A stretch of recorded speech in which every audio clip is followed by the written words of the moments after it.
Before we start this video, we just want to give a big shout out to Games Workshop. Thank you so much for this review copy of Adeptus Sororitas they provided for us. I don't really have anything else to say. Let's get right to Danny for his hot takes.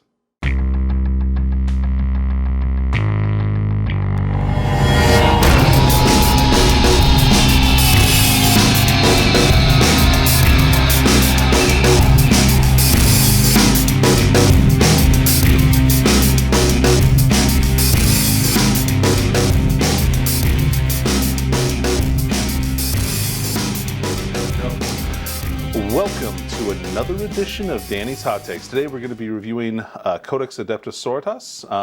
I'm joined today by John, my co-host. Hello. Hi, John. So, John, we're reviewing the Sisters of Battle Codex today. What do you think? We are. What a great book. I know. And I know we say that for a lot of things. Well, yeah, we do. But yeah, this is rejigs a couple things. Adds some beautiful things. Adds the most expensive unit in the game. Oh, by far. By far. Yeah. But yeah, it's a super exciting one. I'm excited to have Danny take you through it. We're hyped. So we're just going to open it up. And as per our usual on reviews, we are going to not review the fluff for this book. Partially because oftentimes we don't have enough time to review that. But you should definitely read it because it's really cool. I haven't had a chance to look at it yet, but let us know if it's good or not. I'm hyped. Yeah. Let us know. Do our work for us. Oh, we're using the ruler. John, why is the 4 marked off here like with Sharpie? What's up with that? Well, it's because that I don't know. Maybe I don't want to move 4 inches. It's a perfect measurement. And the rules that we're going to review today, located here. We've got all the different sections. We're going to be going over those one by one. We're going to be pointing out some greatest hits today, but we'll let you see all the rules if you want to check them out. See which ones you like. Let us know in the comments what you think about the new rules. Tell us how wrong we are about our opinions too. That we always love that. I love that. That's my favorite thing. Often more wrong, just so I can be. Yeah. By the way, I just intentionally try and be wrong as much as I possibly can, but I am wrong about some stuff sometimes. I mean, everybody is, right? Okay, so Detachment Abilities. They do have a new limitation. They have the Decree passive, which is if you have a Sisters of Battle detachment, you can't contain more than 1 Canoness and 1 Missionary model. And you can't include more Cult Imperial Priests than Adeptus Sororitas character units. So just be aware of that, and you're probably going to want to take some, because this codex is a little bit less certain as far as the auras and buffs that you normally get, so definitely priests are great. Then we've got order convictions. As long as they're not sanctified or outcast units, they get the order convictions ability, which lets them get what order they're from. It lets them get the rules for that. And then finally, troops gain OBSEC. Great. We talk about order convictions. Just like you would expect the normal stuff to be here. There's nothing crazy or anything like that. Can't give named characters relics. Named characters have to have the Warlord Traits.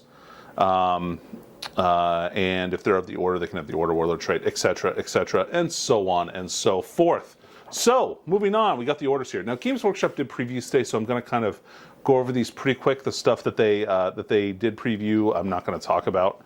We've got Order of Our Martyred Lady, which is kind of the poster child. Pretty significant difference in that if you lose a unit other than in the morale phase, you get a miracle dice, and that's pretty much the same. You get that in combination of if you lose a character unit. So you can get 2 miracle dice per phase if you also lose a character unit. So if you're just dying, you're getting miracle dice, so that's good. And then they get the +1 to hit if they're below starting strength. Now this is an important change in that they don't get it even if you bring back models. It doesn't count for that. So if you bring back models to life, which there are ways to do, you no longer get +1 to hit.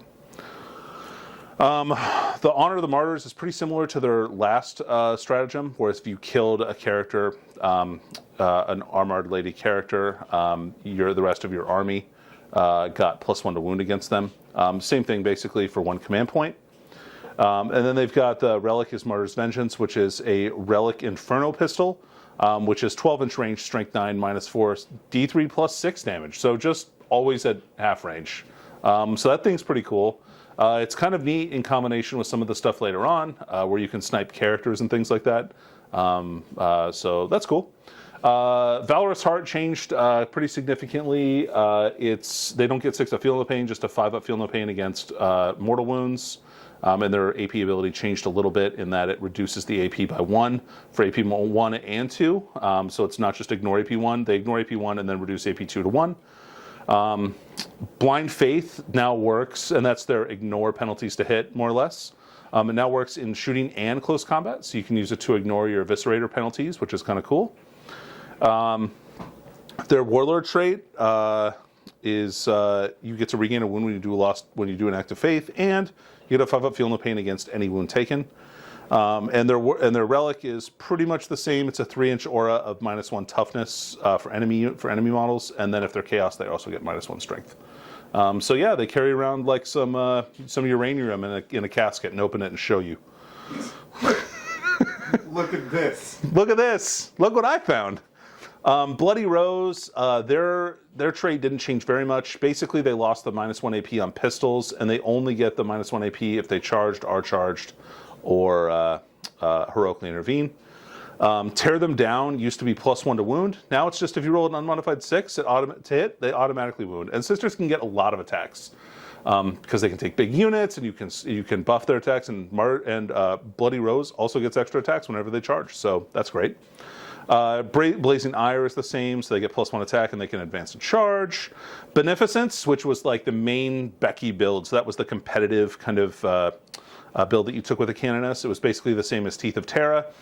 They did change it. It went from +1 to +2 strength, so strength 5 on a character is great. Same AP value, but it went from 2 damage to 1 damage. Ouch.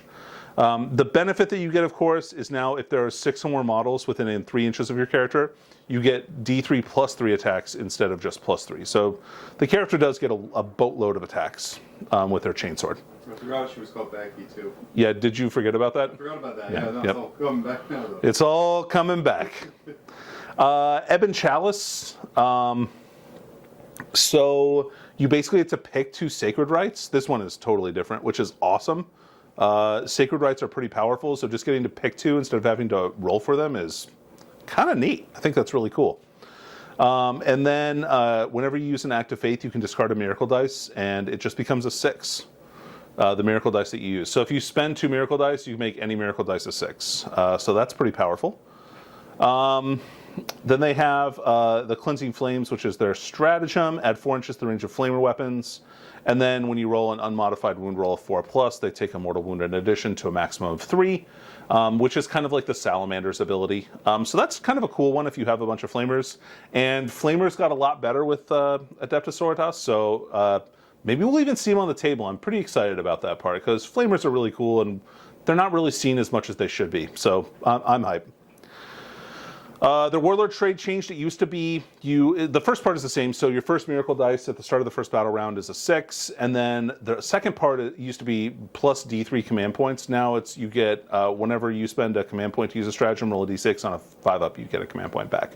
So as long as your Warlord like kind of lasts every battle round, I feel like most of the time you're going to get probably 4 command points out of this. So I think it's kind of better. It's just not it's not a glut all at once. So you can't just like really hose down your opponent on the first turn.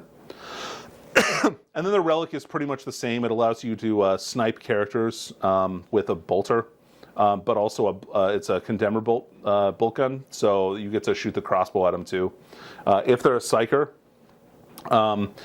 it's just 3 mortal wounds in addition to normal damage. So if you hit them with a stake, which is strength 4 minus 2 damage, and then if they also take 3 flat mortals. Sorry, did you say psychers or vampires? I got confused. Yeah, same diff. Yeah.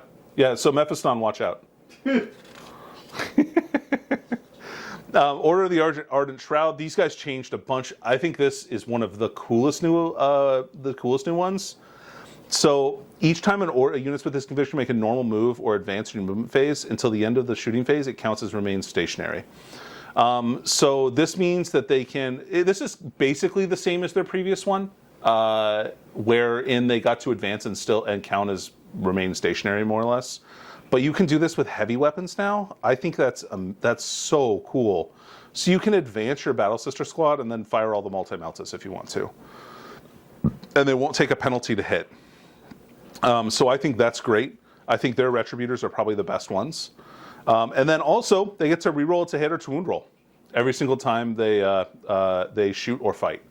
So it's kind of like Master Crafters, but if you hit with all your attacks, you can save the reroll for the wound roll, which is awesome, especially since that's a lot more valuable most of the time. Then you've got Faith is our shield. This one gives you it's when you take a mortal wound, you pop the strat, you get a 4+, and then a 4+ against any other mortal wounds you take. So that's pretty great. Selfless Heroism is the Warlord trait. They did previews on the Warhammer site. It's pretty decent. And then the Relic is the Quicksilver Veil, which is 3 inches of extra move, and you get to your -1 to hit from attacks. Kind of nice. Seems real good. Yeah, it's very good. Order of the Sacred Rose, I would say, is the most improved order. I think they might be the best one, just because they get access to a ton of extra miracle dice. Basically, they automatically pass combat attrition, and then whenever they get a miracle dice, or whenever they use a miracle dice, you roll a d6 on a 4+, you gain 1 back. So half the time you don't spend 1 more or less, which is really powerful. Their stratagem is really cool. Basically, you pick a unit, when they shoot on a 6 to hit, you get 1 extra hit. So with the amount of shots that you can get out of some of these units, especially if you give them like 4 Storm Bolters or that kind of thing, and the Storm Bolters for these guys are a little bit better than normal ones, so pay attention to that as well. You get exploding 6s. Cool, for 1 command point, I think that's awesome. That really boosts your accuracy.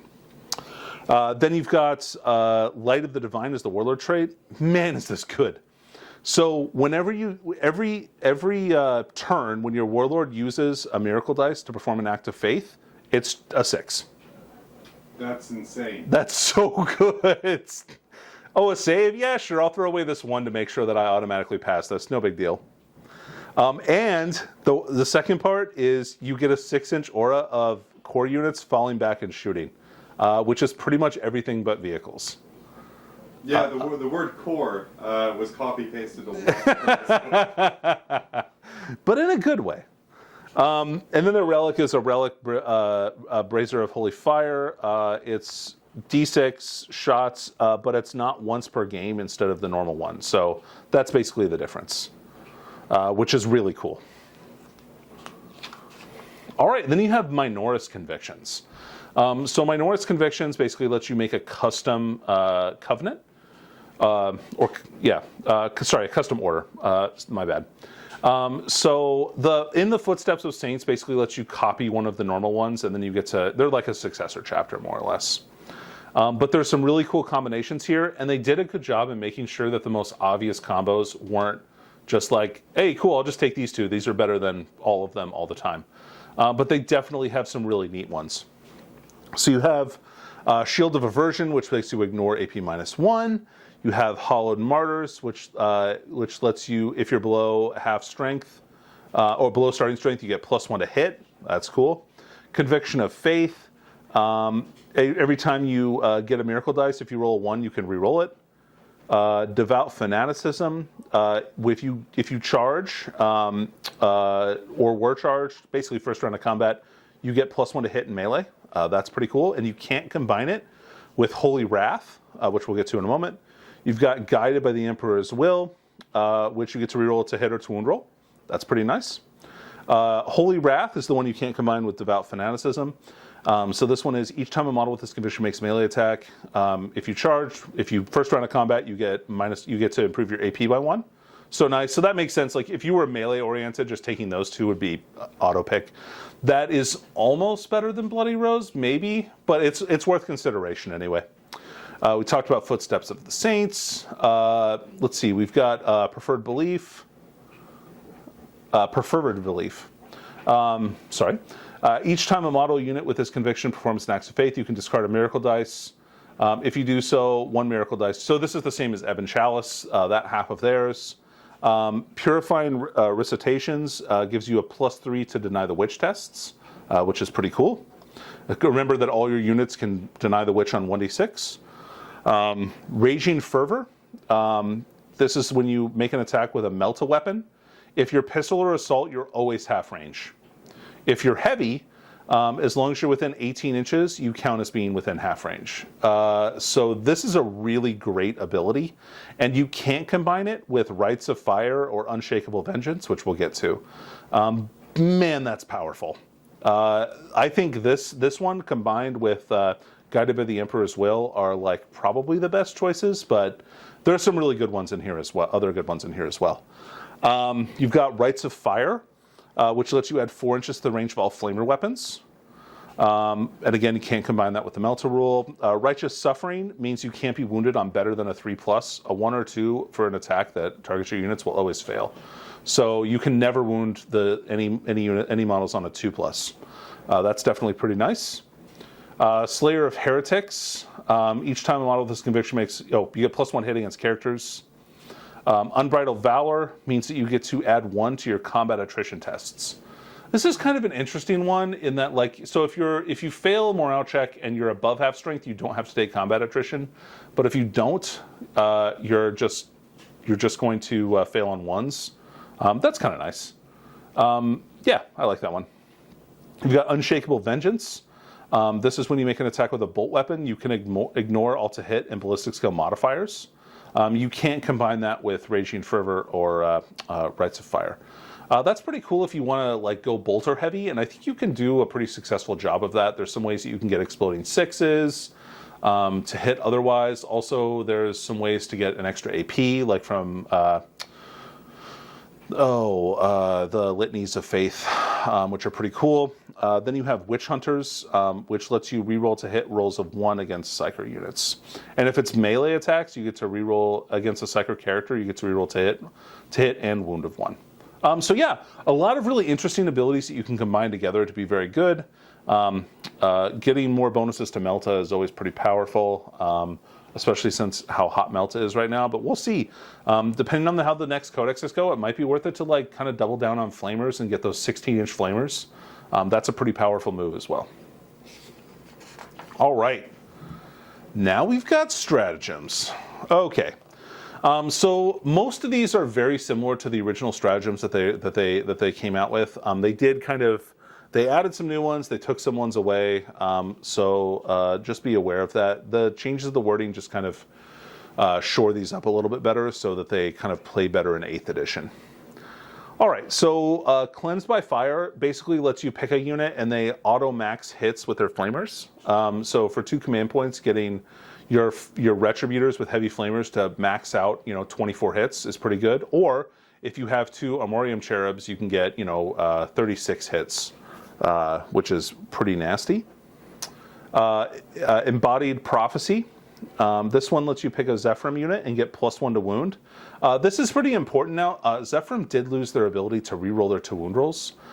So that was kind of a nerf for them. So getting a +1 to wound on a unit that's already strength 4, I think is a pretty big. It's like math-wise, it's probably still a little worse even with the stratagem. But Zephyrim are still good, so I would definitely at least consider taking them. They get a lot of attacks, and they're very fast. Exceptional Proficiency. So this is a Celestian unit. You either when you shoot them or fight them, they get +1 to hit. So like Fury of the First, basically from Space Marines, pretty good. Extremes Trigger Word. This one's the same. Basically, all the Arcoflagellants get auto 3 attacks per attack instead of just D3 attacks, and then you roll a D6 at the end of the combat or at the end of the phase, and for every 1 you roll, you lose a guy. So that's pretty cool. Still very good. Suffer Not the Witch. So this one is a nerf. It used to be that you got to. It used to be, I think it was just during shooting. Now it's combat as well, which is pretty good. Disclaimer: I haven't played Sisters in a while, so I never got a chance to really use this stratagem. Suffer Not the Witch. And so this one lets you gives you +1 to hit, and if you're in combat. Oh, and if it's made by a character, you get +1 to hit and +1 to wound versus a Psyker model. So it used to be reroll to wound rolls against the Psyker, which was super powerful, especially against big monsters like Magnus and Mortarion for like things like Retributors with Multi-Meltas. They would just clean his clock. No, they just wiped it gently. Was it 1 command point or 2 command points? It was 1 command point. Okay, so yep, kind of a nerf on that one. That's fine though. Those guys should be allowed to live and do stuff too. Divine For recognizing my big guy's right to live. big guy. Oh, anyway. All right, so Divine Intervention. This one is whenever an Adeptus Sororitas character, excluding named characters, dies, instead of using any rules that are triggered when the model is destroyed, there's a Relic that might bring them back, also Sacrifice from like Celestine. Hey, Lando. Also Celestine, and so instead of getting back up, you can pay 1 to 3 command points and spend, you can pay 1 to 3 faith points plus use these 2 command points, and they get to stand back up with that many wounds left, which is pretty good. And you can't use it if you have no miracle dice, and you can only use the stratagem once per battle. So it's not even once per character per battle, it's just once per battle. So that's less good, but it does make Sororitas characters are still really tough. You've got Fiery Oratory. So this one is an Adeptus Ministorum priest model, which there are like 4 of in this book. I think maybe 5. There's a lot of priests. There's a lot of priests in here. Weird that a church-based army has a lot of priests. There's a lot of prayers for some reason. Who knew? They get to auto pass a prayer. Which is great. This is like the Chaplet Ability that Space Marines have, and it's at the end of any phase, and it's just for, and they can't have had tried to do a prayer that turn, so still great. Martyrs Immolation. So this is if an Immolator dies, it auto explodes, which is nice because they do good mortal wounds, and yeah, that's why you take them. You flame and then you explode, just the way everyone likes it. Death by fire either way. Yeah, Sororitas love that stuff. Then you've got Rites of Restoration. Now I love this one. This one's great. Basically, you get to pick a core infantry unit within 3 inches of a Hospitaller, and you get to bring back D3 models with full wounds remaining for 1 command point. God, I sure hope not everything's core in this one. Oops. Oops. You've got Martyred if you lose a character to Sacrifice, which is the ability to get a faith point when a character dies. You get one additional miracle dice, or if it's your Warlord, you get D3 plus 1 additional miracle dice. So a good way to really stock up on those miracle dice. Get yourself the cheapest character Warlord and just run right up the table. Die, please. Martyr me. All right, and then we've got Moment of Grace. So this lets you basically modify your miracle dice for it to hit or to wound roll. Discard 1 to 2 miracle dice from Miracle Dice Pool and add 1 to the result for every miracle dice you discarded. So you can kind of really beef them up and make sure that you're getting the 6s that you need. Suffering and Sacrifice. This is if you have for an Adeptus Sororitas Warlord, Saint Potentia, or Living Saint model. Until the end of the phase, it's known as your Suffering unit. Basically, enemies that are engagement range with that model have to attack that model instead of any other models. So this is a good way to preserve like your core units on objectives and things like that from nasty characters, especially if you can like heroically intervene into them. And there's a couple of ways that you can get like 6-inch heroic interventions, which is pretty nice. Open the Reliquaries. Reliquaries is a stratagem that you can use to get extra relics. Sacred Burden is a way that you can give relics to Sergeant models, Superior models. So you can give Blessings of Sebastian Thor, the Ecclesiarch's Fury, Litanies of Faith, or Redemption. And we'll look at those in a bit. Saint in the Making lets you take Warlord Traits. And again, these are all limited to 1 per battle normally. If you're playing Strike Force, you get 2. If you're playing Onslaught, you can use them 3 times. So you can really stack up those special Warlord Traits. Angelic Ascent lets you take an Adeptus Sororitas Jump Pack unit and pick them up from the table and re-deep strike them in the next reinforcements phase. So basically what that stratagem should have been for AdMech, instead of letting them like come onto the table an infinite number of times, shoot, and then leave again. So yeah. And then we've got battle rights. So use this at the start of your battle round, and you can roll 1d6 to generate a different sacred right. That's the thing a different sacred right. And then if you roll the same number as one you already have, you can re-roll it until you roll something new, and then you get to switch it out. You've got Deadly Descent, so this lets your Seraphim come down and shoot at the end of the movement phase, as if it were the shooting phase, which is nice, so double shoot. But no 6 inches of extra range anymore, so just be aware of that limitation. So all you get to do is shoot your guns twice. Darn. Darn. Yeah, with those new improved hand flamers. Oh yeah. Oh man, what a bummer. Then you've got Defenders of the Faith. This one they did preview on Games Workshop website, so I'm not going to go over it. Desperate for Redemption. So this is the new Repentia stratagem. It's very good. It's fight on death as long as they haven't fought yet. So it's a way for you to really maximize the attacks of your Repentia if they get charged. It doesn't matter if they're going to die anyway. You still get to fight with them for 2 command points, which is pretty nice. So yeah, don't charge Repentia. Shoot Repentia. Fighting Repentia bad. You've got Devastating Refrain. This one's pretty cool. Yeah, your Exorcist model, who needs line of sight? Not him. So you get to fire the Exorcist missile launcher or Exorcist conflagration rockets that aren't visible to the bearer, which is pretty nice. You've got Holy Rage for 1 command point or 2 command points. So you can give a unit either Zealot, which is reroll to hit rolls if they charged, or Fanatic, which means they can charge in a turn that they fell back. It's 2 command points unless you have a Minister and Priest model within 6 inches of the targeted unit. Then it only costs 1. You've got Purity of Faith, and this is cool too. Since you use it during your charge phase, you can actually fall back with the unit within 6 of a priest and then charge into something else, which is pretty nice. So that's kind of a nice little ability that you get there.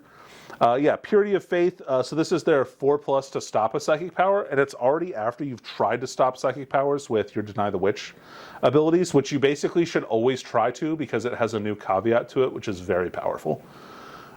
So, man, what a great stratagem. Psyker armies do not like Sisters of Battle, I'll tell you that right now. Faith and Fury.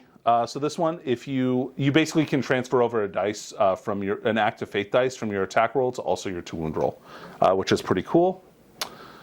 Final Redemption, so this is for an Engine of Redemption unit. So this is going to be your Penitent engines and your, oh man, what are those things called?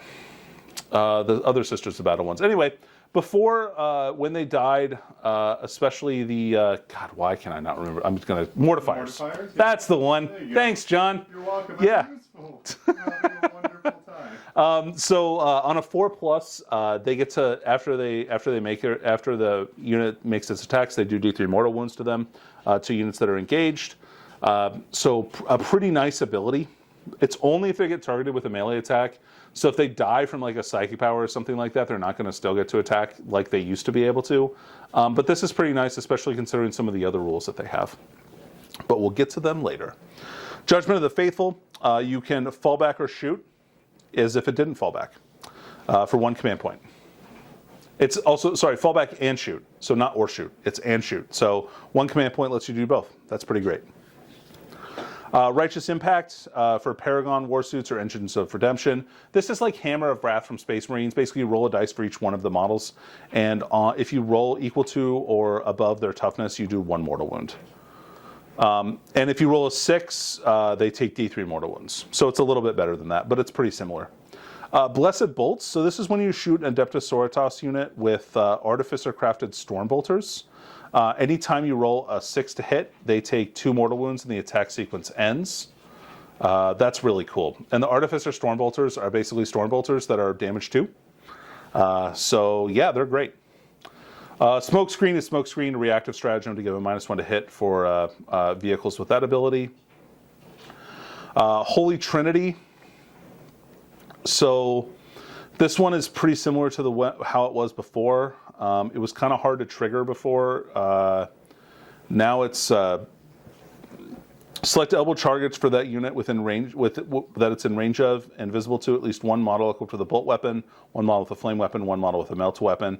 Until the end of the phase, you can only attack that target that one enemy unit, but you do get +1 to wound. So that's kind of neat. Not great, but it could be situationally nice. Then you've got Invalid Shield Wall for Celestian Sacrosancts or Crusaders. They get -1 to wound in melee. That's pretty cool. Those units are, especially the Sacrosancts, are going to be very tough, or just tough enough to be good enough, or just tough enough to chop you up on their next turn. Then you've got Thrice Blessed Hull. So this is for a hollowed model. We'll find those hollowed models in a bit here. It gets a new aura within 12 inches, and while an enemy psyker, each time they take a psychic test for the unit and the test has failed, they perils. So take that.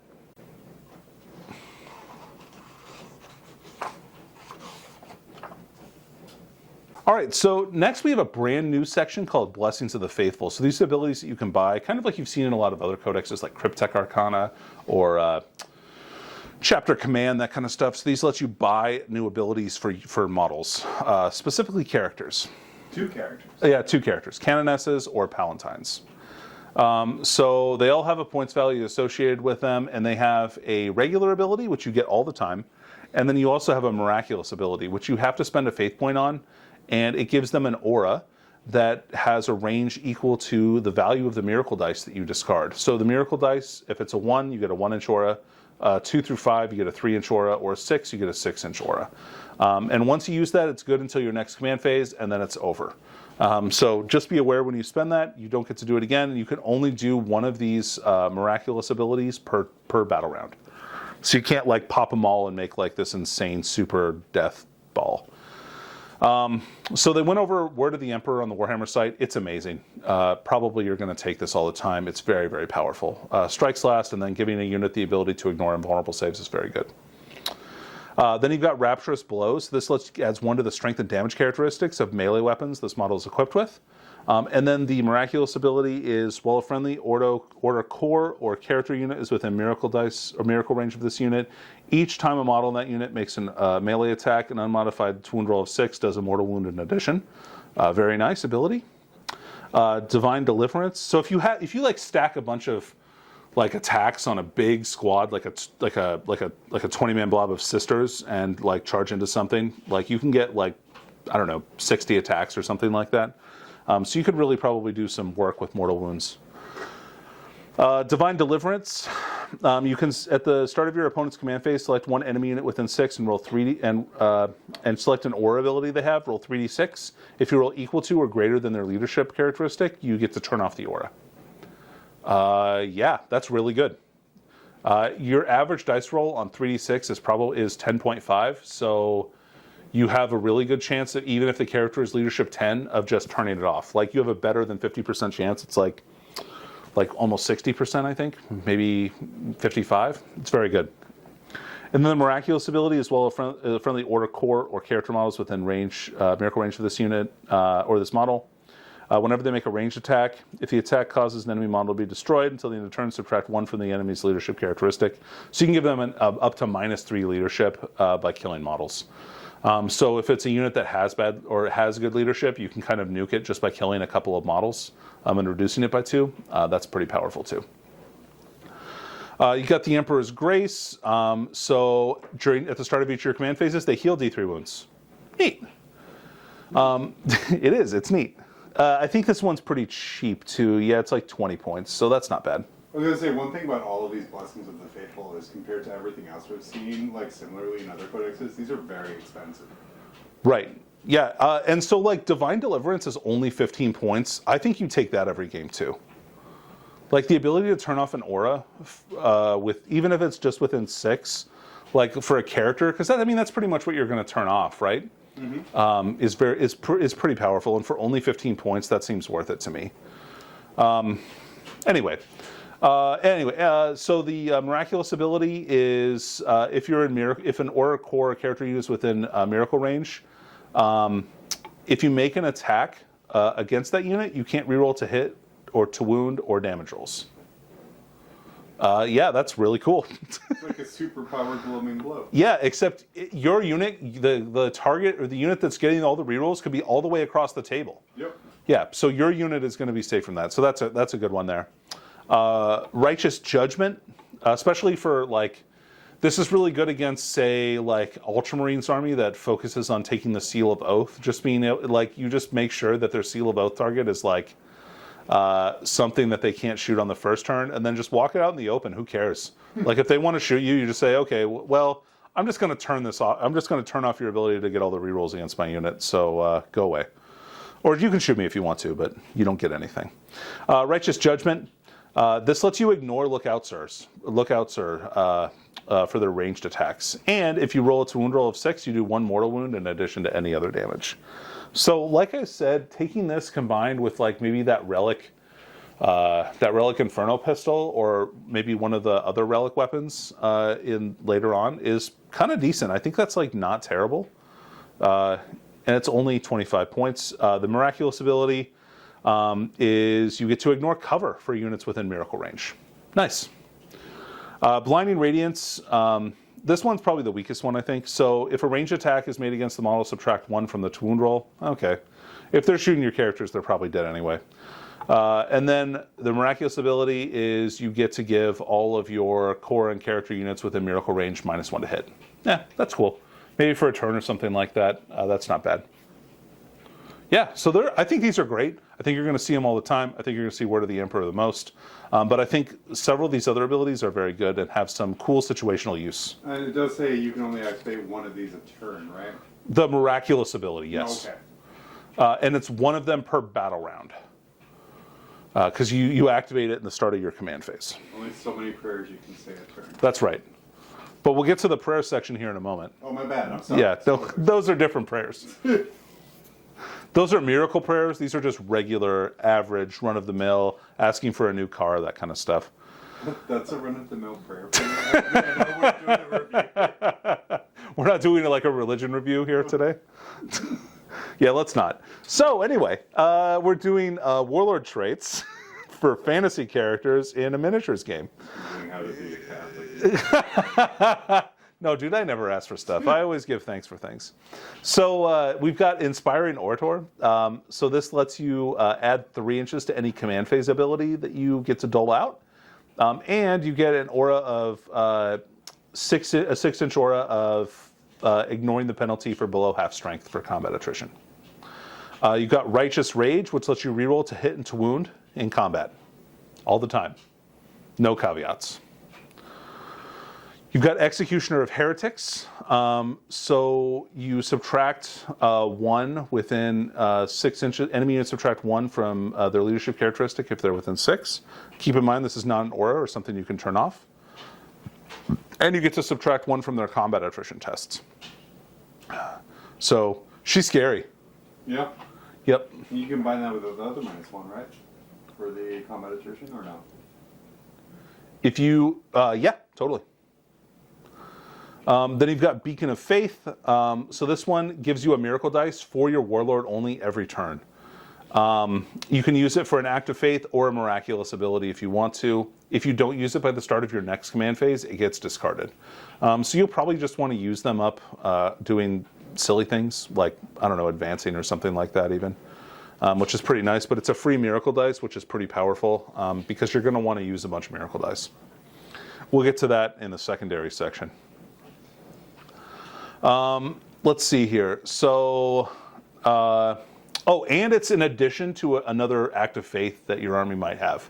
So like if you can use that dice on something and then also use another dice on another unit to get a different result.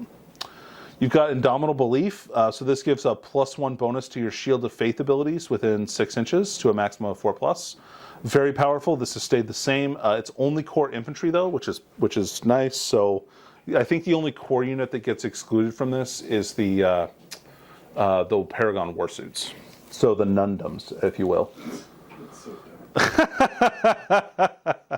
dumb. Then we've got Pure of Will. And this one lets you deny an additional psychic power. So they get to deny 2, and you get to add +3 to your deny the witch tests. Yeah, not bad. So name characters and Warlord traits. Astrid Thurga gets Beacon of Faith, so she gets to use an extra. That's the Banner Bearer. Celestine gets Indomitable Belief, so that's the +1 bonus to your Shield of Faith. Arafel Stern is Executioner of Heretics, as you would expect her to be.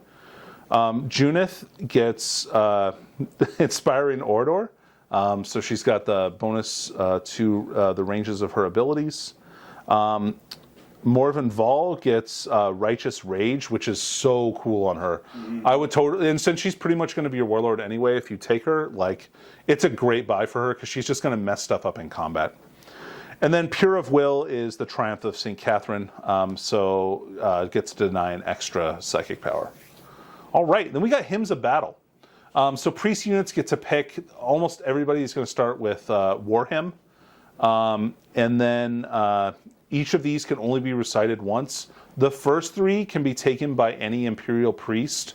Any of them can be taken by a Sororitas priest. So these 3 are limited to like your Imperial cult, your Cultura Imperialis priests, and only the Adeptus Sororitas ones can get the Litany of Enduring Faith, Verse of Holy Piety, and Catechism of Repugnance. So I'm just going to go over the ones that I think are really, really good, just to kind of brush over them real quick. We've got so War Hymn is the obvious one. Everybody gets that. So this was the aura that priest gave a +1 attack. Now you target a unit within 6 during your command phase, and they get +1 attack. It's pretty interesting in that you don't. This kind of lets you use your priests in a different way than you had to be super aggressive with them before, and they would most likely die if they got close to the enemy, so the priest was like kind of a one-shot. Now they can give it to a unit, and that unit can like speed off and go do their own thing, like Repentia. They can go off and die on their own without endangering the priest. So you've got Chorus of Spiritual Fortitude. I thought this one was awesome. So this one lets you pick an Adeptus Ministorum Core, Adeptus Ministorum Character, or Engine of Redemption unit within 6. If they have any psychic powers on them, like a debuff or a malediction or something like that, they go away. They stop. They end the sequence. And then until the start of your next command phase, they're unaffected by any psychic powers. So basically, you can kind of just like throw up a unit in the middle of your, like in front of your entire army and block every single smite if you want to. So like think of like a Pain Engine unit or something like that that can just like cover a large section of the board. Yeah, just they'll tank all the psychic powers. Thank you very much. We've already kind of mentioned how Psychers hate playing with sisters. Yeah, so this is one of the reasons. We'll get to the next reason in a bit. Then you've got Psalm of Righteous Smiting. So this one kind of buffs the priest. This is pretty good on the Dogmata. I think that's her name. The Mace Girl. She gets +1 strength and attacks, -1 an extra AP, and they get to fight twice. That's pretty cool, right? Yeah, I think so. Then you've got the Litany of Enduring Faith. This lets you improve the Shield of Faith by 1 on that unit, which is really nice. Let's see here. Then you've got Verse of Holy Piety. This lets you select a sacred rite. So these are the ones you generate at the start of your list. These are like combat doctrines.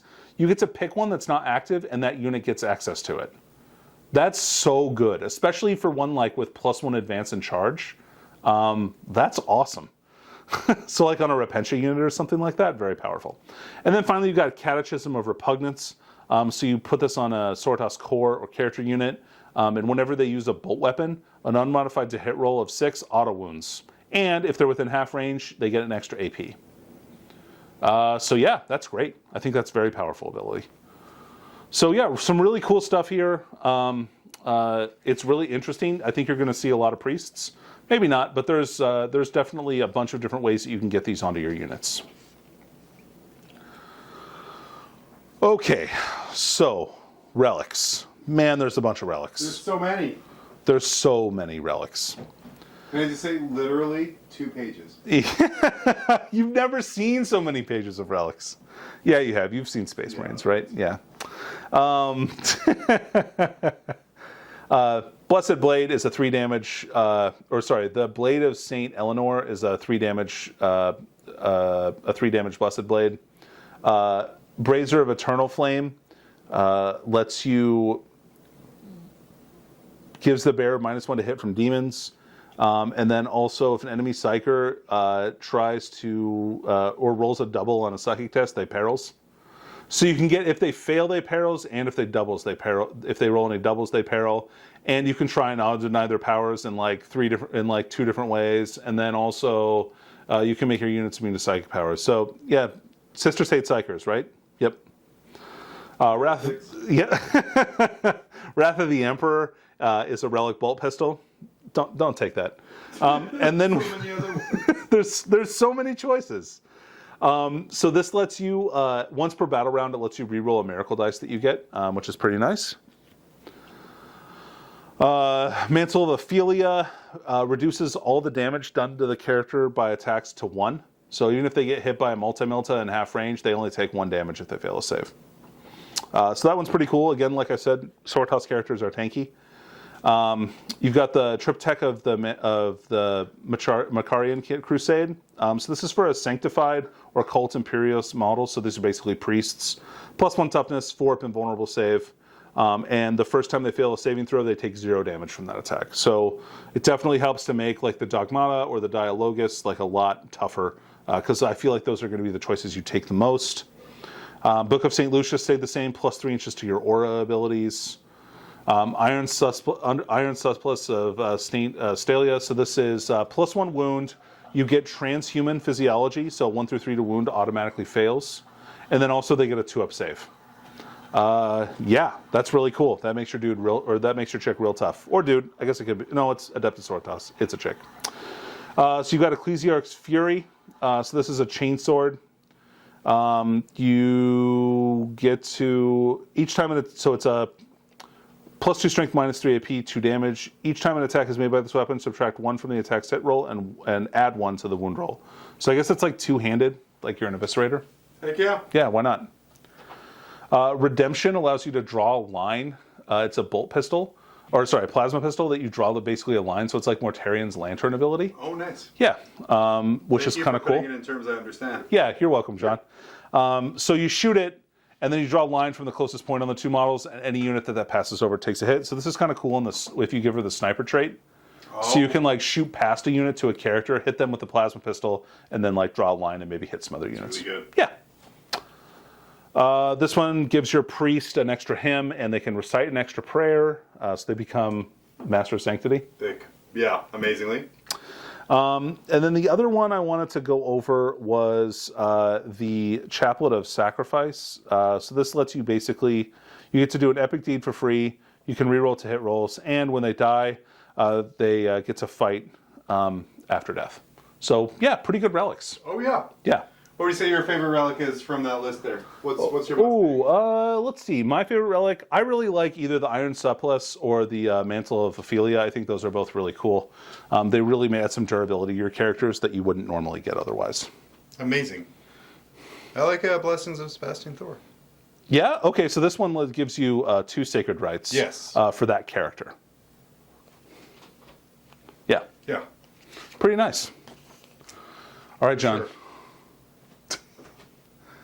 Secondaries. Talk less to me, my microphone doesn't work.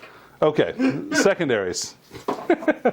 John's out. His microphone has died, so that's bad. But we've got a bunch of them. So we've got the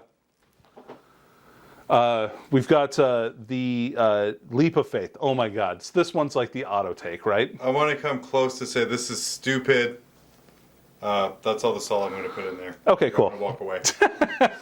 This one feels like the one you're going to take the most. Basically, at the end of each turn, if you use 2 Acts of Faith, this turn by Adeptus Sororitas units from your army, you get a victory point. Or if you get 2 victory points if it's your opponent's turn. So you can score this on your turn and your opponent's turn. If 3 or more Acts of Faith were performed by Sororitas units during any turn, you score an extra victory point. And you don't get these for performing them due to Cherub Model's sacrifice, which is fine, as you would suspect. And you can score no more than 12. But you're probably going to score 12 on this one because you're going to score at least 3 points a turn on this. And it's pretty easy to do because you could just waste dice even to try and get those off. So I think this is the one you're going to take the most. You've got Sacred Grounds. So this one is kind of like the Death Guard one, where you get to pick objectives and do actions on them. the actions don't end at the end of your turn, though. You have to wait until your next command phase. But if you complete them, you like sanctify objectives. And if you sanctify objectives in your deployment zone, it's worth 1. If you sanctify them outside of your deployment zone, you get 4 victory points per one you do. So it is pretty worthwhile. Also, the nice thing about this is it also counts at the end of the battle. So if you start one on the last turn, at the end of the game, you're going to get that one too, which is pretty nice. So you're probably going to get at least 5 points on this one if you take it, which is kind of a nice one if you feel like you're not able to do the other ones, or for some reason you haven't taken Leap of Faith. I don't know. You've got Slay the Heretic. So this one here is used during your shooting phase. Score a victory point for each of the ones that... At the end of each of your shooting phase, you score 1 victory point for each of the following. If you destroyed a unit with a bolt weapon, you get 1. A melt weapon, you get 1. Or sorry, a flame weapon, a melt weapon, basically the Holy Trinity. You score 1 extra victory point if you do all of them. So you could get 4 potentially per shooting phase, but man, it's that hard to do and complicated. Like, it's a lot of hoops to jump through for a couple of victory points. I just don't see that one being taken all the time. You've got the final one is Battlefield Supremacy. So this one, if you select it after both sides have finished deploying, your opponent selects 1 objective marker on the battlefield that's not within their own deployment zone to be the Sacred Shrine. Ooh. Yep, that's right, John. Sacred Shrine. At the end of your turn, you score 3 victory points if you control the Sacred Shrine. Nice. At the end of the battle, you score an extra 3 victory points if you control the Sacred Shrine. Also nice. However, at the end of the battle, reduce the number of victory points you have earned from the secondary objective by 3 if your opponent controls it. This is the only secondary I think that your opponent can like actively just take points away from you by doing something. You know, other than like killing stuff or something like that, like they can just say, I'm just going to control this objective and actually take victory points off the clock against you. So yeah, I'm too gun shy to take that one, I think. All right, and then we've got Crusade Rules. The Crusade Rules are great. Like they're really cool. There's a lot of really neat abilities here. One of the cool things that you can do in this is you can have a character like do the trials of a living saint, so they become like a living saint as the crusade goes on, which is super cool. So there's a bunch of battle traits that you can get to in here. I really like. Man, there's some really cool ones in here. I like that you can do hospitaller units specifically. I thought that was kind of cool. So I like Final Rites. This model has the following ability: Last Rites and Aura. When a friendly Adeptus Ministorum unit is within 6 inches, each time they take a morale test, an unmodified roll of 1 to 3 is always successful. So I thought that was just kind of cool. Like you're just going to auto pass leadership half the time, just for funsies. All right. So as the crusade goes on, you'll get saint points. You select a model to be a Saint Potentia, who's like has the potential to be a saint, as the name implies. And then if you ever fail an out of action test, you get martyr points. Because of course you do. That's the most sister thing in the whole game, right? If your Saint Potentia or Living Saint is ever martyred, every other unit that was in your Crusade army in that battle gains a number of experience points equal to the number of saintly rewards the martyred Saint Potentia or Living Saint model gets. So if you do end up losing them, like you're probably going to throw them into the middle of battle all the time because they're a saint, they're invincible, right? Even if they do die, you're going to get a bunch of benefits from it. So that's pretty cool. So you have these trials of faith, right? So you try and do them. So you like pick a trial that they're on, if you let's see here, if you can choose to abandon them and try a different one if you want to. When you have 5 saintly rewards, basically if you complete the saintly deeds, you get the saintly reward. So like this one, the Trial of Faith here is at the start of the battle round. If a model's on the battlefield, you gain 1 miracle dice. This miracle dice can only be used by this model when it performs an act of faith, a miraculous faith ability, or a miraculous ability. And if it's not used by the end of the battle round, it is discarded. This one is at the start of any phase, you can regain D3 wounds. That's pretty cool. In addition, any battle scars this model are removed from its Crusade card, and any further battle wounds are ignored. So I best like it heals fully all the time. Oh man, there's a bunch of them. There's so many. There's so many. This one's pretty cool. You get objective secured. And if they do an epic deed, it costs 0 points. That's super cool. I love it. So yeah, so a lot of really cool stuff. Check that out. You've got some really cool agendas that you can do. These are basically like secondaries that you can do during your Crusade game. Like there's Atonement in Battle. When you select this agenda, select one sister or Repentia unit from your Crusade force or an Adeptus Sororitas unit from your Crusade force that has one of the following battle scars: loss of reputation, disgrace, or mark of shame, or battle weary. At the end of the battle, if a melee attack from this unit during the battle destroyed an enemy unit whose power rating was greater than this unit's, that unit loses all aforementioned battle scars and gains 5 experience points. And if it is a Repentia unit, it gains 1 redemption point. Oh, that's cool. And then there's a glorious redemption that you can do. Basically, you get to trade out a Sisters Repentia squad that has 3 or more redemption points for a Celestian squad, Sacrosaint squad, Seraphim squad, or Zephyrim squad. That's pretty cool. So they get redeemed and they get to go back to being. Get the clothes back. That's right. They get their clothes back. Thank you, John. All that matters. Oh man, yeah, it sure does. Man, I love the Rod of Grace, and so do Battle Sisters.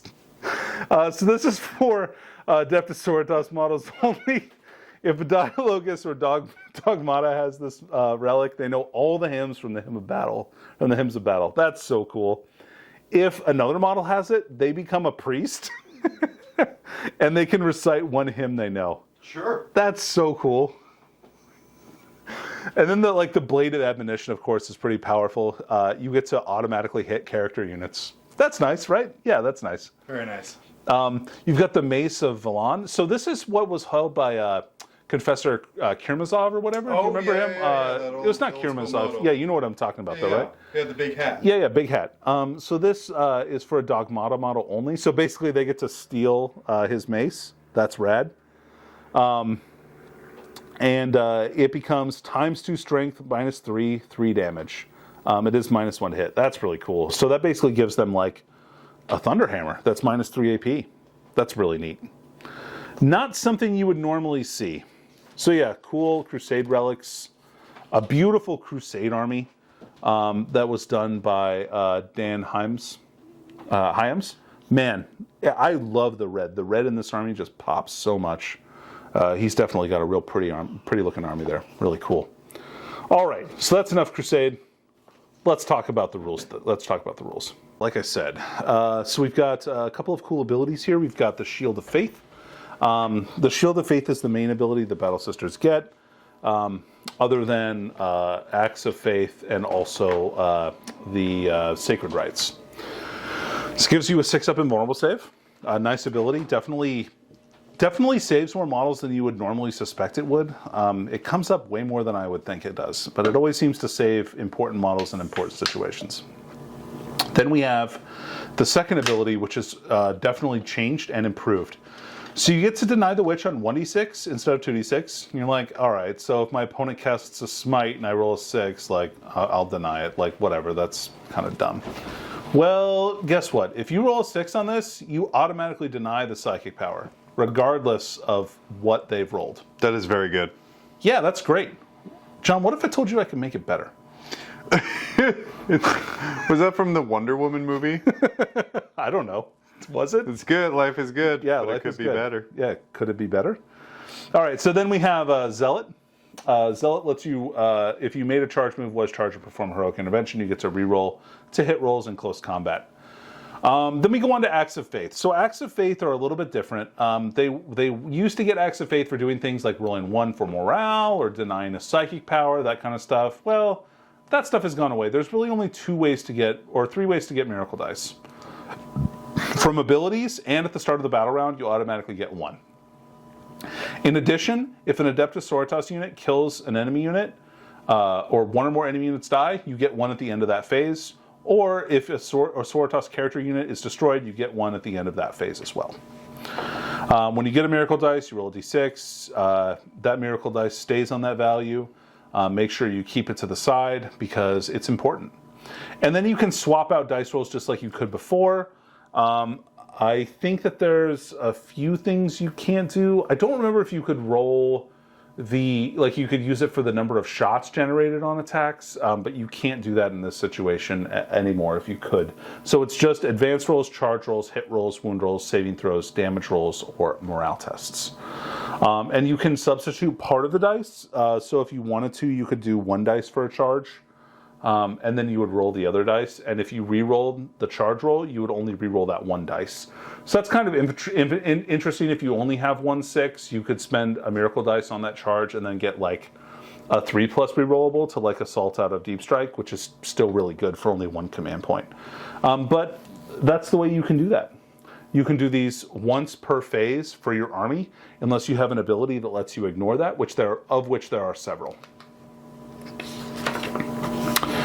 All right, then we've got Sacred Rites, and a beautiful piece of artwork with Battle Sisters taking on some Tau. I think they're host. So Sacred Rites. So these are very similar to where they were before. It's not something you have to write on your army list. You just determine it before the battle. So you can either pick one of these or randomly roll 2, and you just keep re-rolling until you get 2 different results. So it's not like you get to pick one and re-roll the other dice. That's what you get. You have to re-roll until you have 2 different dice rolls.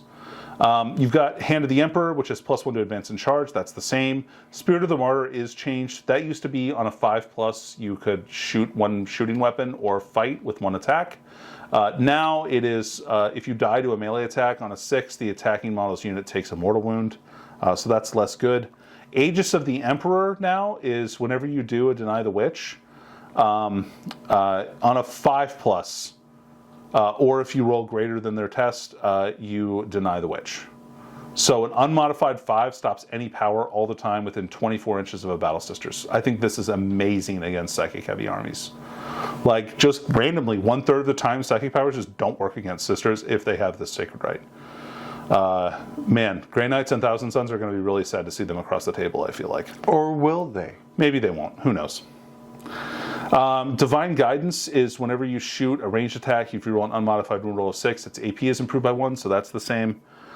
Passion, while the Sacred Rite is active, each time a model's unit makes a melee attack, an unmodified 6 scores an additional hit. That's the same. And then Light of the Emperor, if this is active, you can ignore any or all modifiers to the leadership characteristic, and each time you take a combat attrition test, you can ignore any and all modifiers. So that's good too. So, yeah, these are all really nice abilities. I think the real winners are 1, 3, 4, and 5. Those seem to be the most powerful to me. I really think, especially since you can use abilities to kind of like grant yourself 1 when you need it, like through that prayer. That's a really powerful ability out of Deep Strike, or just when you need to get somewhere important, especially if you have advance and charge on that unit. The Passion is amazing on melee units. That's a really good way to buff your ability to inflict damage. And this is just a nice way to boost like the damage profile on your bolters. Aegis of the Emperor is really awesome if you're going against a psychic heavy army. The nice thing is these are going to be these get to pick and customize per the game that you're playing. Or if you're Ebon Chalice, you just get to pick 2 and go with that. All right, so now we're on to data sheets, baby. We're on to the main event. So we've got Morven Vol. She was previewed a little bit, but they left out some key rules, I feel like. So she's got a Strength 6 Heavy Bolter, which is pretty nice. We've already seen her stat line. Her stat line is beefy. She's real good. Yeah. And then they looked at the Lance of Illumination and also the Paragon Missile Launcher. Pretty good. She's got all the rules you would expect her to get: Axe of Faith, Sacred Rites, Shield of Faith. She has a 4+ Invul save and has a 4+ Ignore Wounds on mortal wounds. And then Holy Aegis halves the damage that she takes. Then we've got Righteous Repugnance. Once per battle in the fight phase, she can fight twice. Why not? Cool. And remember, if she's your Warlord, she gets to reroll to hit and to wound rolls. So she can either have 10 Strength 5 attacks at -2, or she can have 5 Strength 8 attacks, -3, 3 flat damage, that on 6s to wound, she does a mortal wound as well. In addition, she gets the Sacred Rites, so she might have exploding 6s to hit. Who knows? She could have anything. She's crazy. She's a High Lord of the Imperium, baby. So that means that she has to be your Warlord, unless you have another High Lord of the Imperium in your army.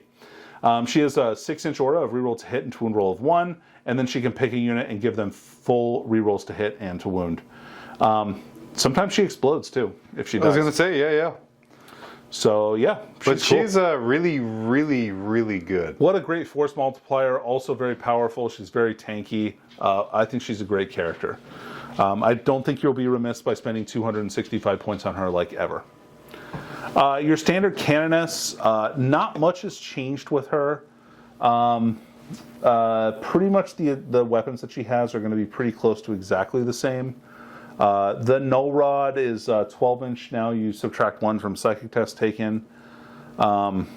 And then Rod of Office lets you reroll to hit rolls within 12 inches instead of 6, so it doubles the range of that, which is pretty nice. Otherwise, still has the Rosarius, still has the Lead the Righteous.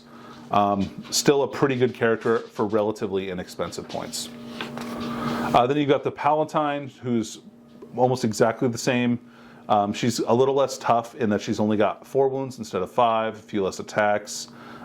She's got Fury of the Righteous, so she allows you to reroll to wound rolls of 1 within 6. Still a great character, very cheap, only 45 points. You've got Junith, old Junith. She's still Order of the Martyr Lady. She doesn't have the aura of +1 to your invul save anymore. Sorry guys. Not as many ways to get that 4+ invul save. You basically can pick 1 unit in your army to get a 4+, and that's if they're in range of the aura from the Warlord trait and they've received the benefit of the prayer. So you'll just have to take units that already have a 4+ invulnerable save. Oh no. Yeah. Darn it. Let's see. So she's got 2 Ministorum Heavy Flamers, which means that those are now strength 6. Hey, guess what? All the Flamers that Sororitas have are +1 strength. Because they're flamers and they're good at flaming stuff, so that's what they do. Them so much. They do. She's got Fiery Conviction, so she can pick an Order Armored Lady unit within 6 and give them full rerolls to hit. She's also got the Pulpit of St. Helene's Basilica, which is a 6-inch aura. Anytime, and if there's a friendly Adeptus Sororitas infantry unit within 6, they get the benefit of light cover. So she kind of gives cover to a unit. I could see this being really good on the Celestians, the Sacrosancts, to give them like a 1+ armor save. That seems pretty cool. She gives a reroll to hits of 1, and sometimes she explodes. Missionaries, I would say the stat line is mostly the same. Still have the Rosarius. They still have the options for their crappy weapons, which is fine. They don't need to have good weapons. They're priests. Their whole job there is to buff your units. So they have a 6-inch aura of you can use their leadership, which is 8, which is kind of nice. I don't think there's many units though that are not leadership 8 in this book. They can also recite a Hymn of Battle. That's where the real power of these models are. You can give a unit +1 attack, which is very nice. Just a nice cheap character that also takes up an HQ slot if you want to take up a battalion, which is pretty cool.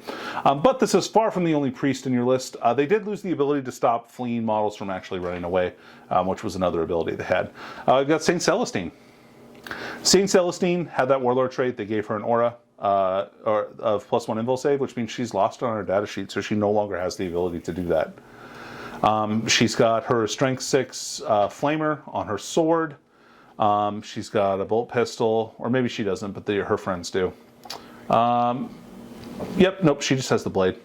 And then so both her and the Gemini Superior are now part of a unit. They can't leave, they're stuck there, they're together forever. Friends till the end. Friends till the end, yep. So you have to take wounds on the Gemini Superior first, before you can start taking wounds on Celestine. Everybody has a 4-up invulnerable save, and Celestine is -1 damage to damage taken, which is that's a nice ability. She's got her Miraculous Intervention. On a 1, she gets Sacrifice. You get a command point, or not a command point, but a miracle dice. Anything else, she pops back up at full wounds. She gives Imperium units within 6 a 6-up invul save, which is nice. She can deep strike. She gets a 6-inch Heroic Intervention, which is pretty cool. And she's got she can do an action to bring back her Gemini. So in order to bring one back, she doesn't automatically do it. She has to use up her action to do that, which is kind of a debuff. Overall, I think she's okay. She's a little bit tougher in that she's -1 damage for just herself. And the whole unit counts as a character.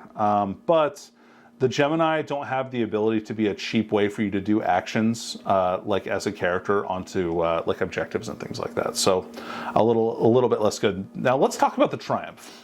The Triumph did go up, I think, like 25 points, so it's a little bit more expensive. Celestine is 200 points. But it got a really good ability. So it's still got the Presidium Protectiva, which gives a 4+ invulnerable save and -1 to hit. But Solemn Procession is this model cannot embark aboard a transport, and for the purposes of Lookout, Sir, and any terrain traits, Dense Cover Obscuring, this model is considered to have a wounds characteristic of 9 instead of 18. Which is really good. Yeah, so that means you can shield your Triumph from shooting. Which makes sense when it's just a bunch of sisters holding it's just a table. A parade. I mean, how would you know to shoot a parade of people? Some people really hate parades. This guy. This guy right here. Oh, man. I think its attacks are relatively the same. It gets, instead of having 14 attacks, it has 10 attacks, which degrade, and then it always gets 4 extra attacks for the Martyr's Sword. It decreases, depending on the wounds it has remaining, the amount of relics it has. As long as it has half its wounds left, though, it gets all 6 relics. The relics have mostly stayed the same, but a few of them are a little bit different. So you've got Fiery Heart, which is auto-pass morale test within 6. Still great. Censer of the Sacred Rose, gain a miracle dice. Awesome. Simulacrum of the Ebon Chalice gets an aura. While enemy units within 6 inches of this model during your shooting phase roll a d6, adding 1 to the results if the enemy unit is a Psyker. And another one if it has the Chaos keyword. And these are cumulative. And on a 5+, they take d3 mortals, so it can smite stuff around it on 5s. It's got Petals of the Bloody Rose, which is an aura of +1 to hit for melee attacks for Adeptus Sororitas Core. That's pretty nice. And then it has, this one is different, Icon of the Valorous Heart. All 6 Sacred Rites are active for this bearer. That's pretty cool. It's a really good force multiplier. Yeah, for sure. I think that's really neat. Yeah. And then Simulacrum of the Ardent Shroud. Once per battle round, before you perform an act of faith for a Sororitas Core or character unit within 6, you can change the value of 1 miracle dice to a 6 before you use it. Yeah, so that's good too. It's a good model. It was good before. I still think it's good. Adding 25 points to it to allow it to not get shot is gross. I think that's very powerful, especially for a unit that has 18 wounds normally. It's going to be a pain in the butt to take out now. All right, then we've got Arafel Stern and Kangol of the Bloody Tears. Oh my god. The best Taylor. Let's see, it's Kaganal, the Bloody Tears, right? So they have Wanderers, which basically means they get to deep strike, so they can set up anywhere outside of 9 inches of the enemy. Oh, a couple of things about them that have changed. So they're always a unit, they don't split up, but they are characters, so you can't shoot at them. Arafel has 6 wounds, Kaganal has 5, which means they're pretty tough, especially since they both have 4+ invulnerable saves. And they have the divine... Arafel Stern's sword got a lot better in that she has... her sanctity now ignores invulnerable saves, which is really good, especially for a model with 5 strength 6 attacks. I think that's very solid. So she's got divine protection, which means they both get a 4-up invul. And each time an attack is made against this unit, subtract 1 from to hit and to wound. So they're a lot tougher than you would normally believe them to be, and I think that they fight pretty well too. They also have Zealot, so they get to reroll to hit rolls in the first round of combat.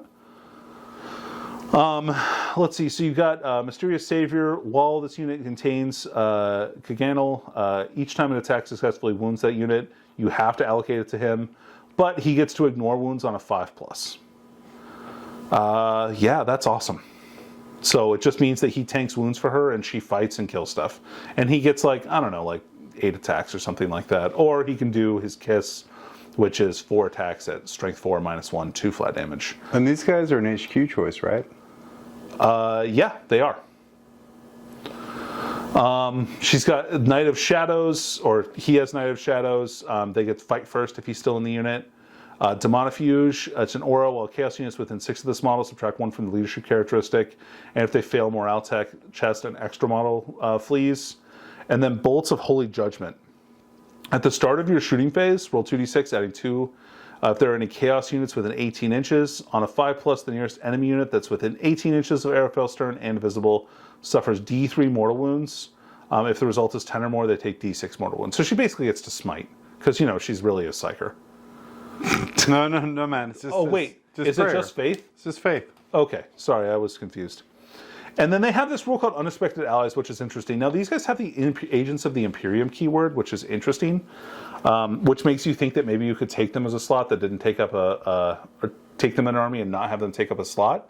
But Unexpected Allies means you have to take them in either an Adeptus Sororitas detachment or an auxiliary support detachment, which costs command points.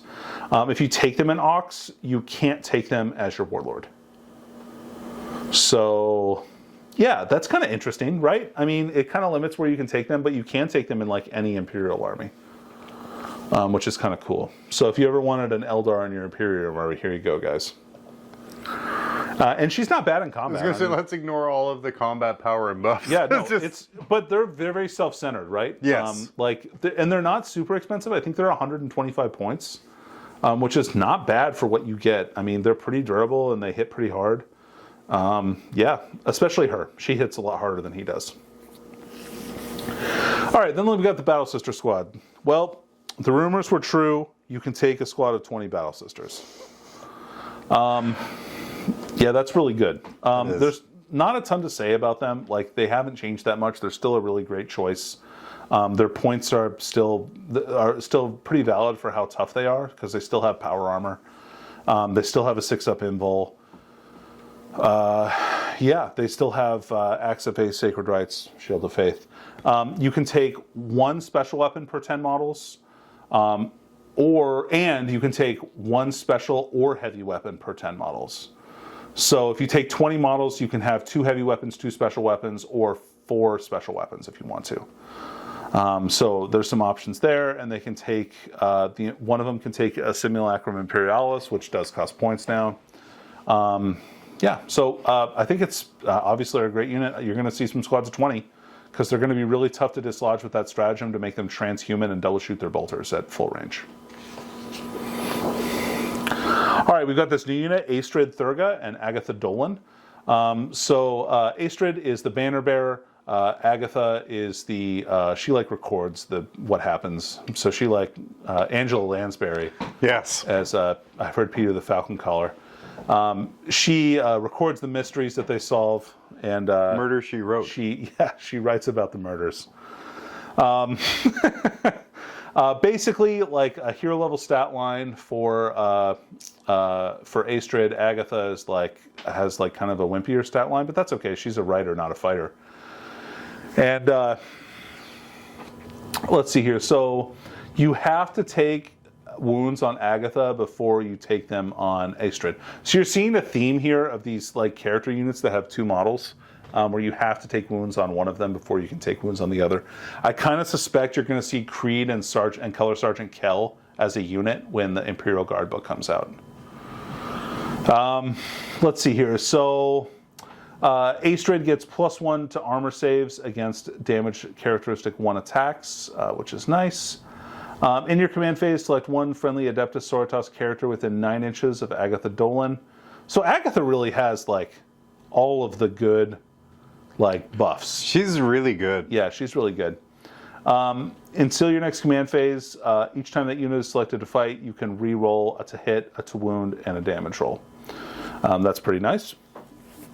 Then you've got the auto tapestry of the Emperor's Judgment. Once per battle in your command phase, you plant the standard. If she does, until the start of your next command phase, you have a 6-inch aura of everybody gets all 6 Sacred Rites. That to me is what makes her really good. That's really cool. Yeah, that lets you really kind of maximize those abilities. So it doesn't even really matter what you pick at the start. If you have all these different abilities to manipulate that the option for that. Or if you're playing Ebon Chalice, you're just going to get 2 of them anyway, which is pretty cool. And then the order that she's part of, you get to open the Reliquaries stratagem for 1 fewer command point, so you get a free one. That's pretty cool. And then the other one is the Hagiology. I don't know. I'm probably pronouncing that terribly. Sorry, guys. If you have this in the same Crusade army, the Saint Potentia in the same Crusade army, if Dolan lives to write about how cool the Saint is, she gets 1 extra Saint point. That's neat. All right, so we've got the Imagifier. The Imagifiers changed a bit. They're no longer as good. There's a relic that they can take to get 2 of the Litany of Deeds, which is neat. But ultimately, these are decreased quite a bit. So you've got Tale of the Faithful. It's actually a 6-inch aura of reroll, advance, and charge rolls. Tale of the Stoic. This one's changed the most. Order core units within 6 inches if they're attacked by a strength 3 or less attack, which there's not that many of. They're -1 to wound units. This was before ignore AP -1 or -2 if they're Valorous Heart. So a lot less good there. And the best one is probably Tale of the Warrior. Order core units within 6 get +1 strength. So that one's probably still worth taking for that, but you're probably not going to see like multiple Imagifiers. Like you were kind of seeing, I remember, especially for like the Horde Sisters builds. Then you've got the Dialogus, maybe the most improved model in this entire book. I know that's a bold... Actually, that's not true. There's one more model that's way more improved than her. But we'll get to the Repentia Superior in a bit.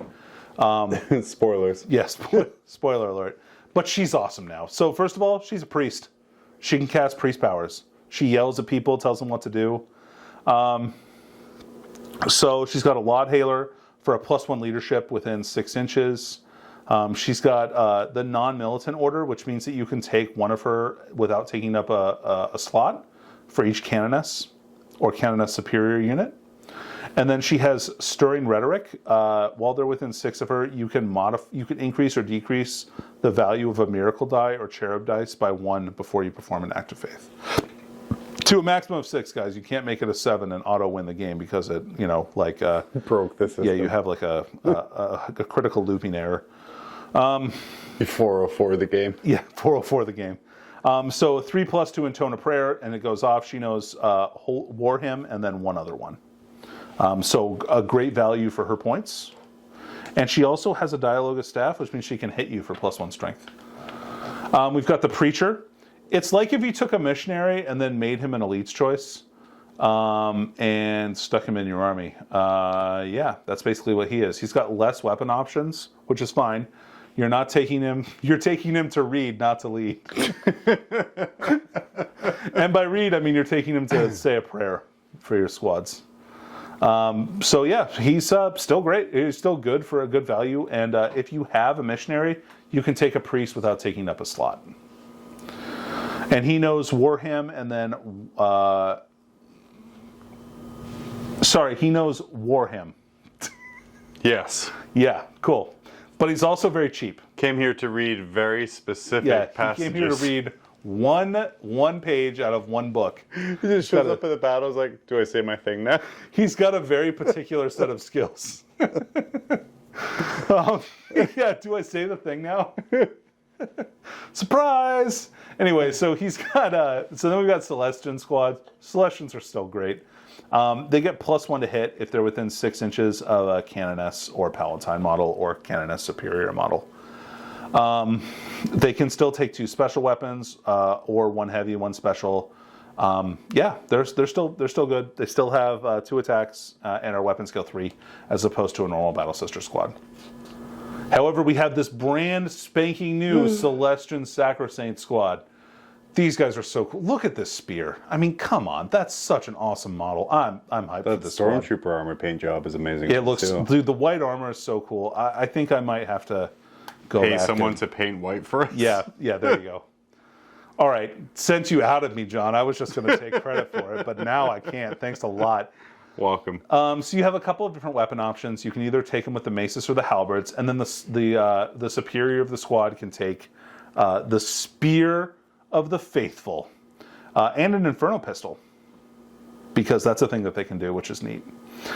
Yeah, they're Celestians, and all of their stats, they still have Bodyguard. They get a 2+ armor save and a 4+ invul save. And they have the Keepers of the Faith rule, which means that they can heroically intervene, which is cool. And if they get charged or heroically intervene, they can set to defend, so they hit on 2s. Yep, that's great. That's very good. Yes, it is. We've got the Hospitaller. So she's what you would expect as the changes to kind of apothecaries and other units like that. You can take her without taking up a slot if you have a Canoness. She gives a 3-inch aura of Feel No Pain, which is nice. So giving her like the Book of St. Lucius, you can see she's even like reading a book. So like it even fits well. That gives a +3-inch to her aura range. So that's a good relic for her to take. You get to roll a d6. On a 6, they don't take wounds, so 6 that feel no pain. And then she can heal an Adeptus Ministorum infantry model within 3 inches, a d3 damage. And she gets access to that cool strat where you get to bring back d3 models of a unit. I wonder what unit. Well, I don't know. It's like they're right next to each other. Then we've got the Dogmata. And the Dogmata is a great model. Man, she's so cool. So she's a priest too. She has the, she's not sanctified. Now the Dialogus does have the sanctified keyword, right? Sorry. Yes, she does have the sanctified keyword. The Dogmata is like, yeah, I'm not really feeling that. I'm just going to beat stuff up with this mace. While reading my books. The Mace of the Righteous. But, oh my god. Okay, so the Dogmata gets the priest. So she gets War Hymn and another Hymn of Battle. She's got she's got such good abilities. So she's got Sacred Task, which means order core units within 6 can do actions without and still shoot. Awesome. And then she's got Unflinching Devotion. So you get to pick a unit of core within your command phase, and they get OBSEC. If they already had OBSEC, they count for 2 models. Awesome. She's super good. It would be even more powerful if most of the stuff in this book was core. Oh, oops, sorry. I was over here on this page. I'm just drawn to them for some reason. I don't really understand why. The layout of that page was very provocative for you. It's very provocative. I feel slightly flush. All right, so we've got Paragon War Suits. Now, man, these guys are expensive. They're 240 points a model. Okay, so to be fair, yeah. Even though it was printed in chapter approved in the models in the codex that they were 240 points per model, I think Danny and I can both agree that we believe the intent was they're 80 points a model. Right, and we'd also agree the intent was on this Paragon War Suit rule, where they reduce damage by 1, that it reduces it to a minimum of 1, and probably not damage 1 attacks don't do anything to them. Otherwise, yeah, 240 points go. It's probably pretty fair. It's pretty fair. It's probably pretty fair for them. So it's what you would expect. Celestian stat line of like weapon skill and ballistic skill with strength and toughness 5, 4 wounds, and 3 attacks. They have a 2+ armor save, which is nice because they don't have an invulnerable save naturally other than Shield of Faith for a 6+. You can give them a 5+ invulnerable save with either like an Inquisitor from Malice with his psychic power. Oh no, that's infantry units. So he can't do that, but you can give them a 5+ with a prayer because they are core. So you can make them OBSEC technically if you want to, right? Because it's not infantry units, right? Yeah, it's just core units. Okay, so they have a bunch of different options. You can they normally come. So okay, here's one thing I thought was hilarious when I read the thing. They have bolt pistols. Like why? They're vehicles, so they can already shoot into combat. Like I think this is just another classic thing of GW model designers making a model. Yeah, that's fair. And then sending it to the rules team, and they're like, "Why did you put a bolt pistol on it?" I'm like, "Well, it looked cool in that one area. I didn't want to like model around." How are they using the bolt pistol? Like, I'm kind of wondering that. Like, do they like take their hand out of the control node, like grab a bolt pistol and shoot them? If you are a GW designer listening to this, please let us know. We're sorry. We're sorry. Please don't hate us. But also, we want to know. So you can choose between, they have like an upper weapon, and then they have their arm weapons, and each of them has at least one choice. So they come naturally with 2 Stormbolters, but you can trade them out for the Paragon Grenade Launcher, which is like an Assault 2 crack grenade, or they can have 2 Stormbolters, which is also really good. And there's just regular Stormbolters, not the damage 2 ones. But the nice thing is since they have the vehicle keyword, they can shoot all of this stuff into combat with themselves, which is pretty cool. And then they have either a Multi-Melta, a Heavy Bolter, or the Ministorum Heavy Flamer. So you got that Strength 6 Heavy Flamer, a Multi-Melta, or a Heavy Bolter. All of those are great. All of those are fine choices. The Multi-Melta is plus 10 points per model. And then for attacks, you can take either the Paragon Warblade, which is gives them an extra attack and makes them Strength 6, minus 3 AP, 2 flat damage, or you can do the Paragon War Mace, which is Strength 9, minus 2, 3 flat damage, but minus 1 to hit, so they only hit on 4s. Yeah, so you have definitely some options there. They seem like a very strong little unit, and for 240 points, I would definitely take a unit of 3 of them. But not for 700. But probably not for 720. Although I might, if they're just immune to damage 1 weapons.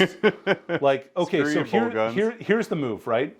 You take a patrol of Sisters of Battle, you take like 1 HQ, and you take a squad of Paragon War Suits, right? And then the rest of your army you spend on Dreadnoughts. So these guys are immune to damage 1 weapons. So if your opponent's army just has a lot of damage 1 weapons, they're immune to your opponent's army. Otherwise, if your opponent's army has like a bunch of damage 2 weapons, which is what a lot of people are taking to combat like Marines and that kind of stuff, the Dreadnoughts are like, well, that's cute. Those are only damage 1 versus up. Blah, they just ace them. So then you're only taking 1 damage from all their attacks anyway. It's pretty darn good. Actually, those damage 2 weapons are really good against Dark Eldar. But anyway. Meme lists. Meme lists. And then we have the Repentia Superior. Now, the Repentia Superior, in my mind, is probably the most improved unit in this book. She's very good. Her melee weapon didn't really change, but she does have 5 attacks. I don't think she had 5. I think she had 4 before. That's a lot of attacks. 5 attacks is a lot. She gets plus 1 to wound if enemy models have a leadership characteristic of 8 or more. Oh, sorry, 8 or less. Sorry, 7 or less. Less than 8. Can I say that in any other ways? Yes. Okay, cool. All right. So actually, either 1 above 6 or below 6. Anyway, so if you take her, if your army is Battleforged, you have a Repentia unit, you can take 1 without taking up a slot, which is nice. And then she has 2 really cool abilities. She's got the Driven Onward. So in your command phase, you can select 1 friendly Order Sister Repentia's unit within 3 inches. If you do so until the end of the turn, that model, this model, and that unit are both eligible to declare a charge in which they advanced. Rad. So they both get that buff, which is super good. And until the end of the turn, each time a charge roll is made for this model or that unit, you roll 1 extra d6 and discard the result. That's so cool. A little better, a little worse, though, compared to the old Driven Onwards. What was the old Driven Onwards? So you reroll advance rolls and charge rolls made with friendly Sister Repentia units whilst they're within 6, so not one specific unit. Then you can reroll wound rolls of 1 for attacks made with melee weapons by models in that unit while they're within 6. Oh, so we counter that with Overseer of Redemption. Oh, we do. Which is way better than rerolling 1s to wound. You get a 6-inch aura of plus 1 to wound for Repentia units within 6 inches. Yeah, that's amazing. Just a natural aura of plus 1 to wound, which you normally had to spend a stratagem on, and only if you're Bloody Rose, and now you can just take that in any order. It makes the Repentia way more deadly. And so that's even if they're charged or whatever else, and there's no command points that you have to spend on that. It's very good. Listen up, eBay scalpers. Order your Repentia Superiors today. Yeah, and so if like me, you have built some of your Repentia Superiors into Canoness models, you may want to rethink that. At least I still have 1. And then you've got Sisters Repentia. Now they did change the unit size of this unit. It was 4 to 9, and now it's 4 to 10. So eBay scalpers, start piecing out your Sisters of Repentia because a bunch of people are going to want 1 Repentia model. So the Penitent Eviscerator and their stat line didn't change. They still have Zealot. They still have all of the other Sisters rules, which is great. They still have Ignore Wounds on a 5+, and they still have Martyrdom, so if you destroy them, you get a Miracle Dice. They're still awesome. They still reroll to hit rolls. They still do a bunch of damage. They still get a bunch of attacks. You can buff them with the Priest and then send them on their way.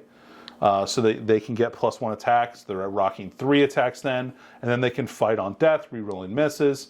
You have a bunch of different ways to really make these girls hit home.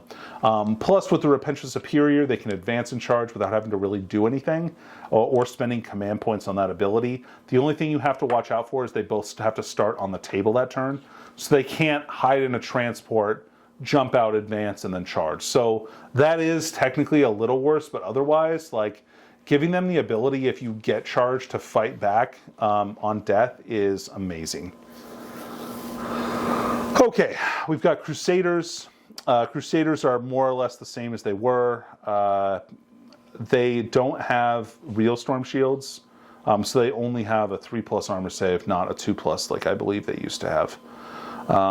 And they get a 5-up Feel No Pain against Mortal Wounds. Arcoflagellants. These guys got better, quite a bit better, I think. They got Toughness 4. Which is a really nice ability. They still Ignore Wounds on a 5+. They don't take up a slot if you have a Priest. And they can't perform actions because they're like too crazy. And then they have an option for the Endurant Implants, which is basically like the Squad Champion. And that guy gets 3 attacks and a Strength characteristic of 5. They're still Strength 5, -1 AP, 1 damage, and they get to make... Oh, cool. Okay, so they're 2 hit rolls instead of D3. So that's better. That's better. You know exactly what you're getting. So each one of them will have 4 attacks base. They are core, so you can use War Hymns on them to give them 6 attacks each.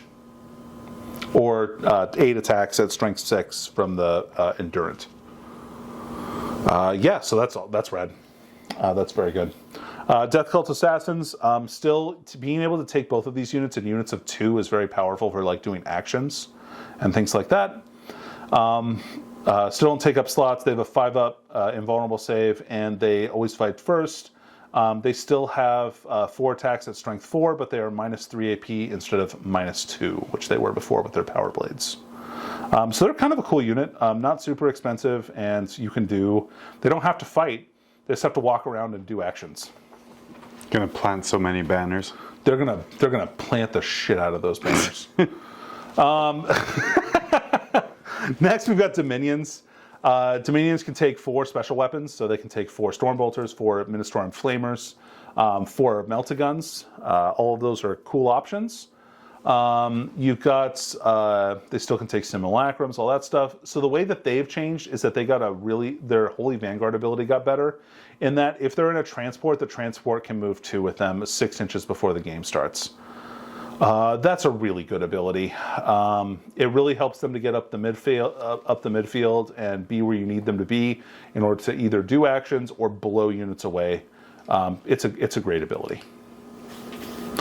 Seraphim are almost exactly the same, except for the stats on some of their weapons have changed, basically. So Inferno Pistols, now I think, and we're just going to take a quick peek here because I didn't read this before and I wanted to make sure.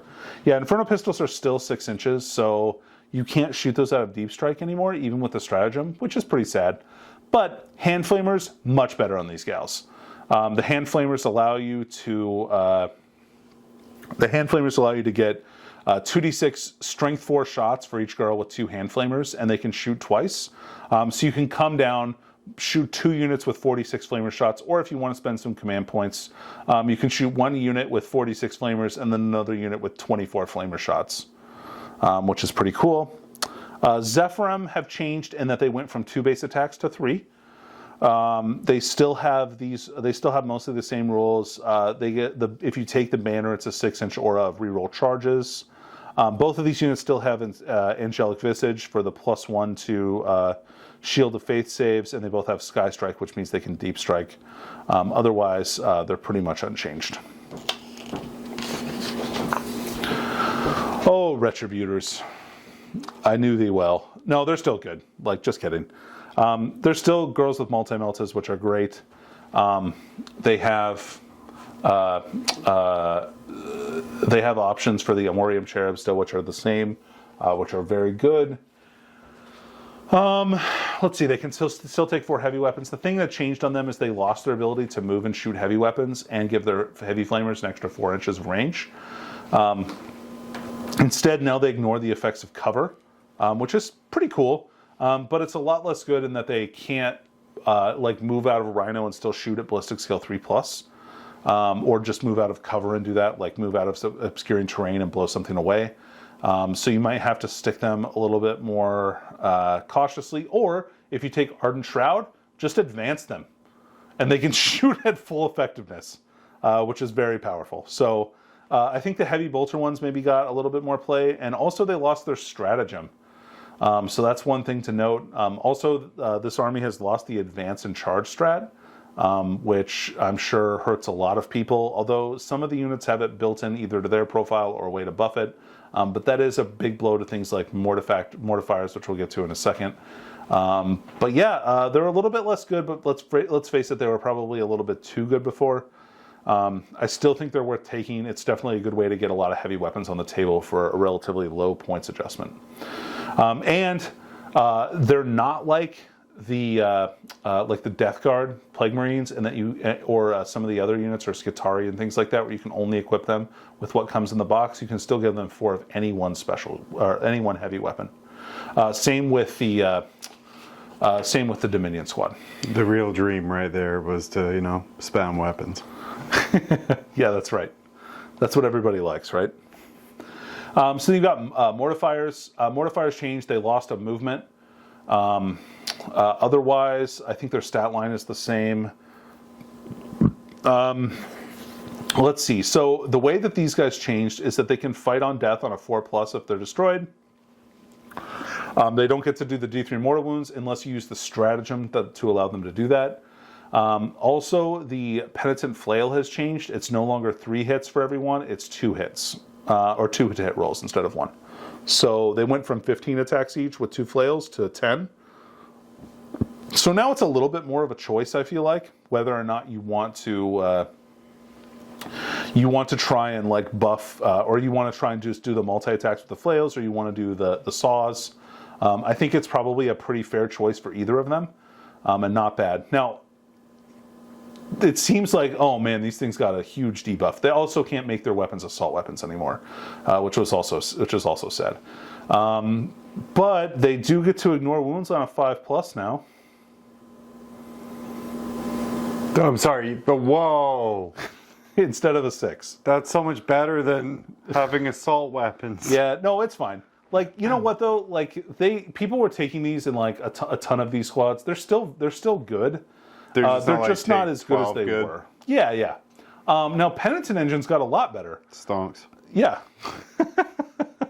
Penitent Engines have the same stat line that they had before. They still have Zealot. They still have Endless Suffering, which means they can advance and charge, and they get to pile in and consolidate an extra 2 inches. That's a really good ability. It makes them a lot faster. They hit just as hard, well, a little bit less hard than the mortifiers, just because they're not weapon scale 3+. But they still have Zealot, so they get to reroll their misses. They still get +1 attack for each of the, if they have 2 of the same close combat weapons. So typically speaking, you're going to want to do that. They don't have the option for the heavy bolters like mortifiers do, but they can still take 2 strength 6 heavy flamers, which is still great. Next, we've got the Exorcist. Exorcist did take a little bit of a hit, went from toughness 8 to toughness 7, which kind of stinks, but that's just the way it goes sometimes. And they still have all of the prerequisite rules. The Conflagration rockets are now 3d6, strength 5, -1, 1 damage, but they ignore cover. Huh. I thought they were 2 damage. I could have sworn they were 2 damage from the leaked sheet from the box. Oh, well, whatever. And then the Exorcist missile launcher is heavy 3d3, Strength 8, -2 d6 damage. Note this does not have blast, so you can shoot it into combat for heavy 3d3. And remember, you can spend 2 points on them to ignore line of sight. So that last model from your opponent's army that's hiding behind obscuring terrain that you need to kill for while we stand, we fight to deny your opponent a bunch of victory points, just spend two command points and make sure that that unit never lives to bother the heirs of the Emperor again. And you said that Exorcist missile launcher lost blast and is AP -2 now? It's, yeah, it was -3 before.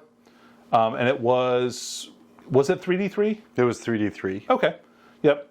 So, but it doesn't have the blast keyword. It's pretty good. Yeah, it's not bad. I like it. And then we've got the Castigator. So this is the new battle tank. So it has the option to take the Castigator autocannons or the Castigator battle cannon. And it has the same, more or less defensive stats as the Exorcist. Still toughness 7, 11 wounds, 3 up armor. The Castigator autocannons are heavy 4d3. So that's a great stat line for taking down some of the more offensive units today, like like it's good against Guittari or Raiders, that kind of stuff. So some of the really good units. Also, it has 3 heavy bolters, so it gets to fire 9 heavy bolter shots too. So it does have quite a bit of firepower, and it can do this all while it's on the move, which is also nice. It's now, a Predator. Yeah. Oh, John. I'm not going to edit that. Yeah, I apologize for it. All right, and then so it's Sanctified Shell is heavy D6, strength 9, -3, 3 flat damage, which is not bad. And then the Pyre Shell is heavy 3d3, strength 6, -1, 1 damage, blast. And it can, each time you shoot, it gets to ignore the benefits of cover, which is pretty good. And these are both ignore dense cover and light cover. So you're never going to be -1 to hit from that stuff. You're never going to give them an extra armor save. Yeah, so pretty decent. Next, we have dedicated transports where we have the Rhino. The Rhino is the old faithful. It doesn't have any crazy rules where it allows you to, like, you know, take Custodes in it or something like that. It's a Rhino. And then we have the Immolator. The Immolator is 11 wounds, toughness 7, so it's got 1 extra wound over the Rhino. And then it also has guns. Guns are good. So it has the Immolation Flamers, which are basically 2 Ministorum Flamers that are 18 inches instead of 12. Or it can take twin heavy bolters, or it can take 2 multi-meltas. When it does explode, it's a 6-inch aura of D3 mortal wounds, and remember that you can spend 1 to have them auto-explode. Also, it has a hull heavy bolter too, which is nice. So that's why it costs so many more points than just a normal Rhino. All right, and finally we have their terrain piece. Oh, the most important unit in the game. Yeah.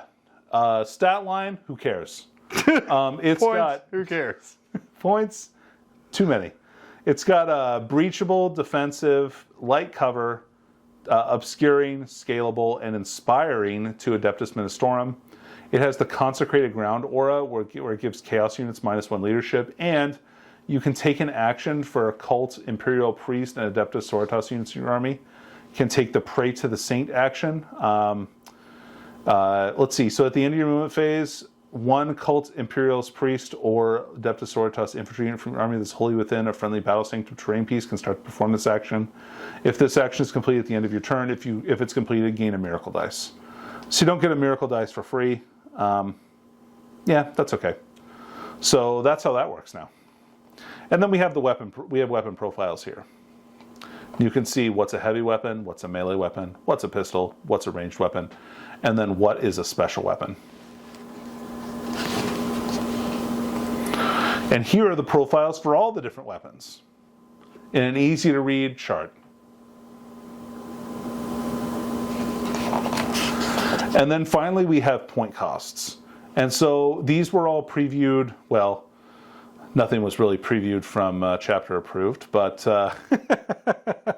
but you can see here how many points things cost. You can see here we have, this seems to be an error. Otherwise, yeah. These are a lot of units that you can take in a Battle Sisters army.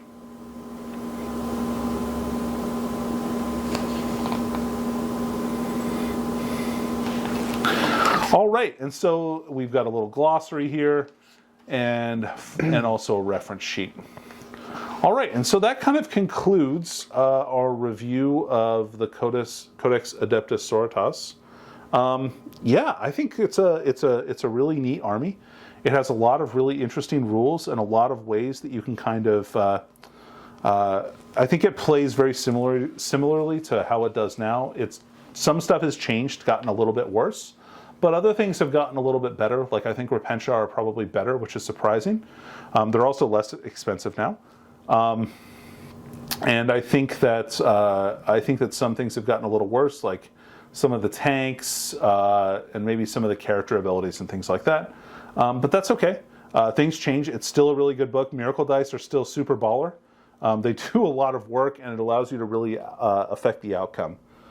So I still think Adeptus Sororitas are mostly just as good as they were before. It might be a slight downgrade in their power, maybe, but I would be surprised if that were even the case because they have a ton of new options. Even as I'm reading through this now for like probably the 4th or 5th time, I'm seeing new things that I didn't see before, which are pretty interesting. And some really cool synergies that you can do to make sure that your Battle Sisters can carve through the enemies of the Emperor and really take the fight to them. It's definitely kind of more of an assault army than a shooting army, I would say, but it does have some nice ways that you can kind of make your bolters like auto wound or do extra hits. You can get a lot of good anti-infantry firepower of this army just by the fact that you're taking a lot of Battle Sisters generally to like kind of hold objectives and things like that. So anyway, if you enjoyed our content, please send us a comment, tell us what you think. Subscribe to our channel, click that notifications link to make sure that you are subscribed and get notifications whenever we upload a new video. We do a new video usually whenever we get a new codex. Sometimes when we do other stuff too, or check out our podcast. We release a podcast usually about once a month, and we also host the Frontline Gaming Network's Grim After Dark podcast as well, and that happens every week on Thursdays at 10 p.m. Eastern Time. What's that? Tuesdays. Oh, sorry, did I say Thursdays? Yeah. I meant Tuesdays. Tuesdays, 10 p.m. Eastern, 6 p.m. West Coast. Yeah, we definitely don't want to conflict with the aptly named Thursday show. Which is 9 p.m. Eastern, 5 p.m. on the West Coast. Correct. So check that out too. Anyway, thanks for tuning in, and we'll see you next time.